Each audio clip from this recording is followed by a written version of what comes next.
Hello guys, எவ்வளோதான் morning routine சொல்லிட்டு யூடியூப்ல ப்ரொடக்டிவா இருங்க, யூஸ் பண்ணிக்கோங்க அப்படின்னு சொல்லிட்டு நிறைய வீடியோஸ் இருந்தாலும் இந்த வீடியோல என்னோட ஓவரால் சைல்ட்ஹுட்ல இருந்து நான் என்ன மார்னிங்ல இருந்து கத்துக்கிட்டேன், ஒரு மார்னிங்கும் என்னோட லைஃப்ல என்னென்ன மாதிரியான எக்ஸ்பீரியன்ஸை கொடுத்துச்சு அண்ட் கஷ்டமான ஒரு நாளை ஃபேஸ் பண்ண போகும்போது அந்த மார்னிங்கை நான் இப்படியெல்லாம் சேஞ்ச் பண்ணேன்.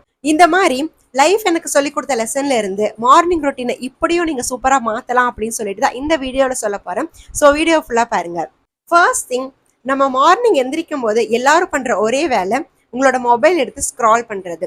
அஃப்கோர்ஸ் நானும் அதை பண்ணதான் செய்யறேன். பட் நீங்க மார்னிங் சொல்லி முழிக்கும் போது ஏதோ ஒரு பேட் ட்ரீம்ல இருந்து எந்திரிக்கலாம், இல்ல அந்த டே ஒரு கிரிட்டிக்கலான டேவை ஃபேஸ் பண்ண போறதா இருக்கலாம், ஆர் எல்ஸ் முன்னாடி நாள் ஏதோ ஒரு பேடான எக்ஸ்பீரியன்ஸ் நடந்திருக்கலாம், இல்ல குட்டான மெமரிஸ் கூட இருக்கலாம். ஸோ அந்த மாதிரி மார்னிங்ல இருந்து நீங்க எந்திரிக்கிறீங்க அப்படின்னா எந்திரிச்ச உடனே அந்த தாட் தான் ஃபர்ஸ்ட் உங்களுக்கு ஸ்ட்ரைக் அவுட் ஆகும். ஸோ நீங்க அப்படிப்பட்ட ஒரு நாள்ல இருந்து எந்திரிக்கும் போது wake up with big smile.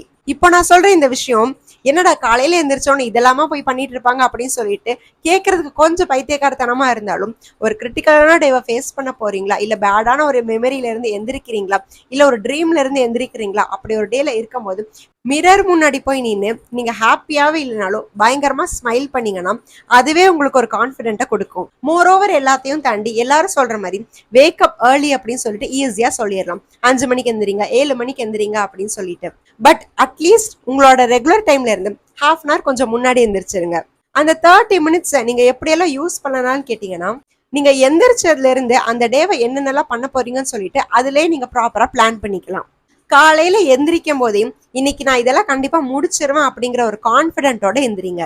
என்னதான் நம்ம கோ வித் த ஃப்ளோன்னு சொல்லி வாழ்ந்தாலும் ஒரு சில நாள்ல ஒர்க்குங்கிறது பிளான் பண்ணி தான் பண்ணியாகணும். ஸோ அந்த 30 மினிட்ஸ்ல என்னென்னலாம் அடுத்து பண்ண போறீங்க அப்படின்னு சொல்லிட்டு ப்ராப்பரா ஸ்கெடியூல் பண்ணி வச்சுக்கோங்க. நெக்ஸ்ட் ஒன், ரொம்ப இம்பார்ட்டன்டான விஷயம், நீங்க பிரஷ் பண்ணி முடிச்சுட்டு வந்த உடனே ஹரிபரியா உங்களோட லைஃபை ஸ்டார்ட் பண்ணாம 5 to 10 மினிட்ஸ் எந்த கேஜெட்ஸும் இல்லாம அமைதியா ஒரு இடத்துல உட்காந்து அட்லீஸ்ட் ½ லிட்டர் வாட்டர் ஆச்சும் கன்சியூம் பண்ணுங்க. நீங்க அந்த தண்ணி குடிக்கும் போதே ரொம்ப பொறுமையா ரொம்ப நிதானமா அதை என்ஜாய் பண்ணி கொஞ்சம் கொஞ்சம் பொறுமையா என்ஜாய் பண்ணி நீங்க அந்த வாட்டரை குடிக்கும் போது அந்த ஃபீலே வேற லெவல்ல இருக்கும். காலையில எந்திரிச்சு தண்ணி குடின்னு சொல்லிட்டு எவ்வளவோ நிறைய பேர் சொல்லி கேள்விப்பட்டிருப்போம். பட் இந்த மாதிரி நீங்க தண்ணி குடிக்கும் போது லிட்டரலா உங்க சுத்தி இருக்கிற எல்லா விஷயத்தையுமே நீங்க என்ஜாய் பண்ண ஆரம்பிச்சிருவீங்க வித் அந்த வாட்டரோட. நெக்ஸ்ட் ஒன், என்னதான் ஒர்க்னு சொல்லிட்டு டெய்லி நம்ம ஓடிக்கிட்டே இருந்தாலும் எல்லா நாளுமே நம்ம பிஸியா இருக்க போறது கிடையாது. ஸோ அட்லீஸ்ட் ஏதாவது ஒரு நாள் கொஞ்சம் சீக்கிரமா எழுந்திரிச்சு go for a long walk. அப்படிப்பட்ட ஒரு வாக் போறதுக்கு கூட யாராச்சும் வரணும், ஃப்ரெண்ட்ஸ் வரணும், கம்பெனி கொடுக்கணும்னு சொல்லிட்டு எதுவுமே எதிர்பார்க்காம முடிஞ்சா உங்களோட கேஜெட்ஸையும் அவாய்ட் பண்ணிட்டு அந்த கோல்ட் ப்ரீஸ் வைப்ல நீங்க வாக் பண்ணும்போது அந்த ஃபீல் கண்டிப்பா வேற லெவல்ல இருக்கும். உங்களுக்கு லாங் வாக் போறதுக்கு வேற எந்த பிளேஸும் இல்லைனாலுமே உங்களோட டெரஸ்லயாச்சும் அட்லீஸ்ட் ஒரு 30 மினிட்ஸ் வாக் பண்ணுங்க. நம்மள நிறைய பேர் சிட்டிக்குள்ள தான் வாழ்ந்துட்டு இருக்கோம். ஸோ நமக்கு இந்த பேர்ட்ஸோட சத்தம்லாம் கண்டிப்பா கேட்கறதுக்கு வாய்ப்பே கிடையாது. நமக்கு கேட்கறது எல்லாமே பஸ், காரு, பைக்குன்னு சொல்லிட்டு அதோட ஹார்ன் சத்தம் தான் நமக்கு கேட்குமே தவிர பேர்ட் சத்தம்லாம் இந்த மாதிரி காலையில எழுந்திரிச்சு நீங்க வாக் போகும்போது தான் கண்டிப்பா உங்களால கேட்க முடியும். Next one, work out heavily. இதை நான் எதுக்கு சொல்றேன்னு சொல்லி கேட்டீங்கன்னா, நம்மள நிறைய பேர் எல்லாரும் ஹாப்பியான லைஃபை தான் லீட் பண்ணிட்டு இருக்கோமானா கண்டிப்பா கிடையாது. நம்மள நிறைய பேருக்கு காட்ட முடியாத கோபம் இருக்கலாம், டிப்ரெஷன் இருக்கலாம், சில டேவையும் சில பேரையும் எப்படிதான் ஃபேஸ் பண்ண போறோங்கிற பயங்கர கன்ஃபியூஷன் இருக்கலாம். இது எல்லாத்துக்கும் ஒரு நல்ல சொல்யூஷன்னா நான் கண்டிப்பா ஒர்க் அவுட்டை சொல்லுவேன். அட்லீஸ்ட் நீங்க யூடியூப்ல ஏதாவது ஒரு வீடியோஸ் பார்த்தாச்சுமே பயங்கரமான ஸ்ட்ரெச்சஸ் ஆச்சும் பண்ணுங்க. நீங்க பண்ற ஒர்க் அவுட் கண்டிப்பா நீங்க எக்ஸ்பெக்ட் பண்ணாத அளவுக்கு உங்களுக்கு கான்ஃபிடென்ட்டை கொடுக்கும். அண்ட் அந்த ஒர்க் அவுட்னால வர உங்களோட பாடி பெயின் கண்டிப்பா உங்களோட டிப்ரெஷன், டென்ஷன், கோவம் எல்லாத்தையுமே கம்மி பண்ணிரும். இப்போ நான் சொல்ற இந்த விஷயம் ஆல்ரெடி ஒர்க் அவுட் பண்ணி எக்ஸ்பீரியன்ஸ் பண்ற ஆளுக்கு கண்டிப்பா கனெக்டடா இருக்கும். ஆர் எல்ஸ் நீங்க ஜிம் போற பர்சனா இருந்தீங்கன்னா வீக்லி த்ரைஸ் ஆச்சும் அங்க போய் பயங்கரமா ஒர்க் அவுட் பண்ணுங்க. Next one, spend time with your family. மார்னிங்கை இப்படி கூட யூஸ் பண்ண முடியுமான்னு சொல்லி நினைக்கிற அளவுக்கு இந்த விஷயம் கண்டிப்பா ஹெல்ப்ஃபுல்லா இருக்கும். பிகாஸ் நம்ம எல்லாருமே ஏதாவது ஒரு விஷயத்துக்காக ஓடிக்கிட்டு இருக்கோமே தவிர யாருக்காக ஓடுறோமோ அவங்களுக்காக நம்ம டைம் ஸ்பெண்ட் பண்றதே கிடையாது. காலையில எந்திரிச்ச உடனே அட்லீஸ்ட் ஏதாவது ஒரு நாள் கண்டிப்பா நம்ம ஃப்ரீயா இருக்க தான் போறோம். அந்த டைம்ல உங்க ஃபேமிலியில இருக்கிற ஏதாவது ஒரு பர்சன், உங்க அப்பா, அம்மா ஆர் சிப்ளிங்ஸ், இல்ல வீட்டுல இருக்கிற பெரியவங்க, அந்த மாதிரியான பர்சன்ஸ் கிட்ட போய் நல்லா பேச ஆரம்பிங்க. அட்லீஸ்ட் 5 to 10 மினிட்ஸ் ஆச்சும் வீட்டுல இருக்கிற ஈச் ஒரு பர்சனுக்காக இந்த டைம் ஸ்பெண்ட் பண்ணுங்க. நமக்கு வெளியே எவ்வளவுதான் டென்ஷன், டிப்ரெஷன், நமக்கு வெளியே எவ்வளவுதான் ஒர்க், டிப்ரெஷன், கோவம்னு சொல்லிட்டு இருந்தாலும், நமக்கு என்னதான் வெளியே கோவம், டிப்ரெஷன், ஒர்க்னு சொல்லிட்டு ஓடிட்டே இருந்தாலும், வீட்ல இருக்கிற கம்ஃபர்ட் ஜோனே தனிதான்.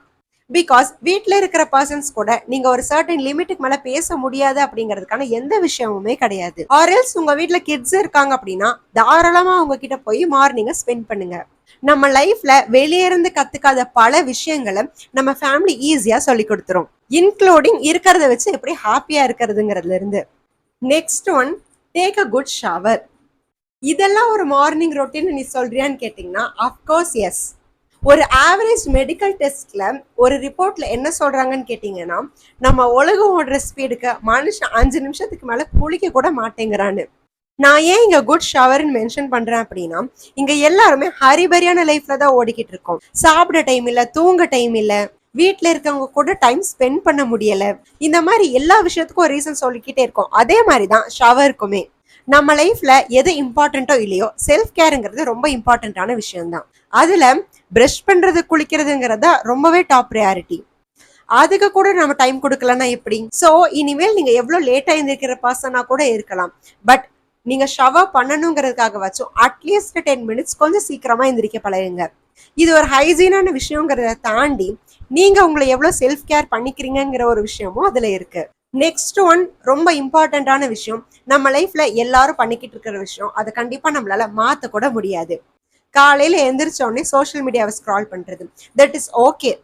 பட் நான் என்ன சொல்றேன்னு கேட்டீங்கன்னா, காலையில எந்திரிச்ச உடனே சோஷியல் மீடியால உங்களை டிப்ரெஷனுக்கு கொண்டு போற மாதிரியோ, ட்ராமால கொண்டு போற மாதிரியோ, நீங்க கோவப்படுற மாதிரியோ எந்த நியூஸையும் காலையில எடுத்த உடனே பார்க்கவே பார்க்காதீங்க. முடிஞ்ச அளவுக்கு காலையில எந்திரிச்ச உடனே சோஷியல் மீடியாவை ஸ்க்ரால் பண்றது ஸ்டாப் பண்ணுங்க. அப்படி முடியலனாலுமே பாசிட்டிவான விஷயம், ஃபன்னியான விஷயத்த மட்டும் காலையில எந்திரிக்கும் போது பாருங்க. இப்போ நான் சொன்ன இந்த விஷயம் எல்லாமே தான் என்னோட ஓவரால் சைல்ட்ஹுட்ல இருந்து இப்போ வரைக்கும் நான் ஃபாலோ பண்ணிட்டு இருக்கேன். இதெல்லாம் எனக்கு கண்டிப்பா ஹெல்ப்ஃபுல்லா இருக்கான்னு கேட்டீங்கன்னா எஸ், அஃப்கோர்ஸ். இது என்னோட ஹோல் லைஃப் எக்ஸ்பீரியன்ஸ். அதனால கண்டிப்பா இதுல நான் ஹாப்பியாவும் இருக்கேன், எனக்கு பயங்கரமா ஹெல்ப்ஃபுல்லாவும் இருக்கு. ஸோ உங்கள யாராச்சும் மார்னிங் ரொட்டீனை கொஞ்சம் தப்பா யூஸ் பண்ணிட்டு இருக்கீங்க அப்படின்னா இந்த டிப்ஸ் எல்லாம் கொஞ்சம் ஃபாலோ பண்ணி பாருங்க. இந்த வீடியோ பிடிச்சிருந்துச்சுன்னா லைக், ஷேர், சப்ஸ்கிரைப் பண்ணிக்கோங்க. முடிஞ்ச இன்ஸ்டாகிராம்லேயே ஃபாலோ பண்ணிக்கோங்க. அதோட லிங்க் சேனலோட பயோல கொடுத்துருக்கேன் அண்ட் வீடியோட ஃபர்ஸ்ட் கமெண்ட்லேயே பின் பண்ணியிருக்கேன். வீடியோ பார்த்ததுக்கு தேங்க்யூ. By by.